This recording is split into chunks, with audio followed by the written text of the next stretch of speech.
Hey friends, it's Rachel. Thank you to everybody who's been supporting me and sending encouraging messages and praying for me.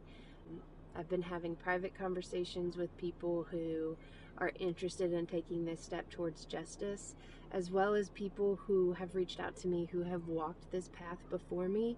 It's just been so encouraging, so thank you. If you're new here, again, I'm Rachel, and I am in the process of taking to court 3 abusers from my childhood that SA'd me, exploited me, and sold me.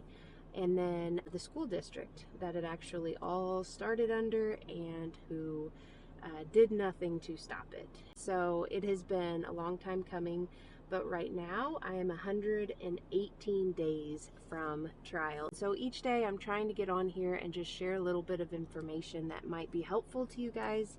Let me know what you want to know. Maybe ask me questions, because I don't know what it is that you're interested in, and I'm just kind of going off of what I feel in my spirit to talk on each day. But one of the things that was brought to my mind as I was thinking about what I wanted to post was how far I've come.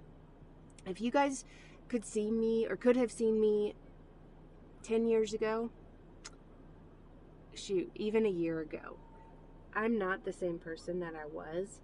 And a big piece of that is the trauma and the healing. 10 years ago, well, gracious, let me go all the way back. 2014 is when all of my memories came flooding back. I had disassociated as a kid.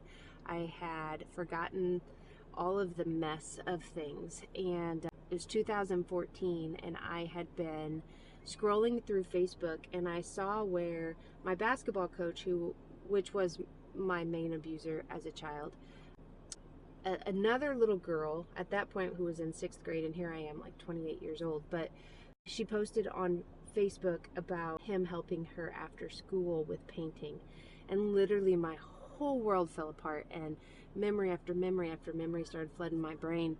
And it has been such a journey since that moment.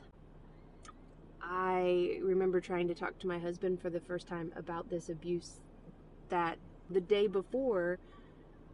It's not that, I mean, I didn't know it existed, but it's like when it all flooded my mind, it was like the puzzle pieces that I had been missing that made sense.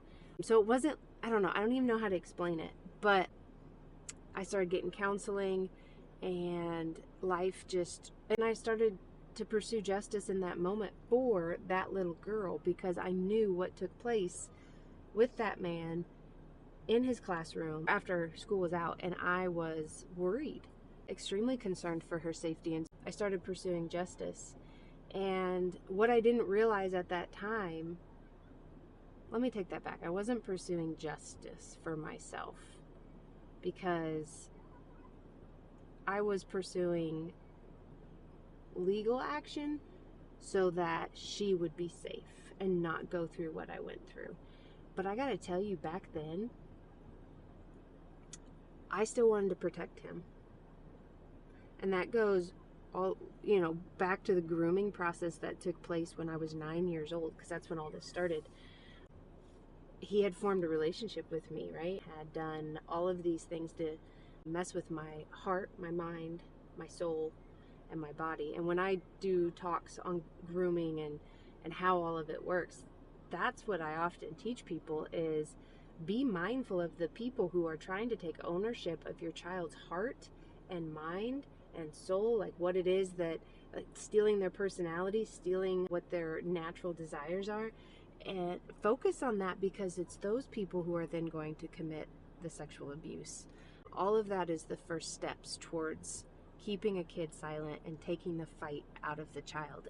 But I remember when all of that came flooding back, and I'm sitting with my counselor, and I'm like, you have to make sure that this little girl is okay. But at the same time, I'm like, I'm not allowed to tell on him, because he's going to get in trouble, and I can't do that to him. I mean, messed up thinking, right? But at that time, I was still very traumatized, brainwashed, all the things, and couldn't still put together the piece that he was a bad guy. I started to recognize that he did really bad things to me, but at that time I couldn't recognize that that made him a really bad guy. And it's just been, I'm on 11 years now since then. It's taken me a long time, not just to heal from that. That came earlier where I understood he's a bad guy. That came pretty quick. But not finding fault in myself. Also, probably the biggest struggle that I had, besides triggers, that was a big one, I was emotionally stunted to that age 9 range.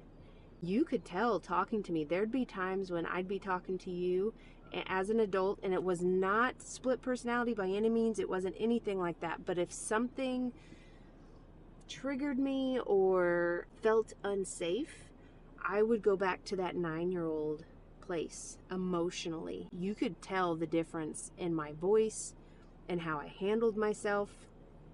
There are still times to this day that I struggle with that when it comes to something that feels unsafe. And I know going into trial, that's going to be one of those things that I'm going to have to focus on when I'm being asked questions. Like, I don't want to revert back. I don't want to answer my questions as a 9-year-old. I want to answer them as a strong 39-year-old. But I mean, that's just a little piece of some of the journey that I've been on. So hopefully it's helpful to anybody who's watching, whether you are a survivor yourself or you're helping somebody else who's a survivor. The more that we know, the better, right? Just my little knowledge is power. That's another thing when I go and speak. I share my story to help educate people. I don't say these things to freak people out. I say them because knowledge is power. If we know how these perpetrators work, then we will know better how to keep our kids safe. So, all right, that's it for now. Have a blessed day, guys.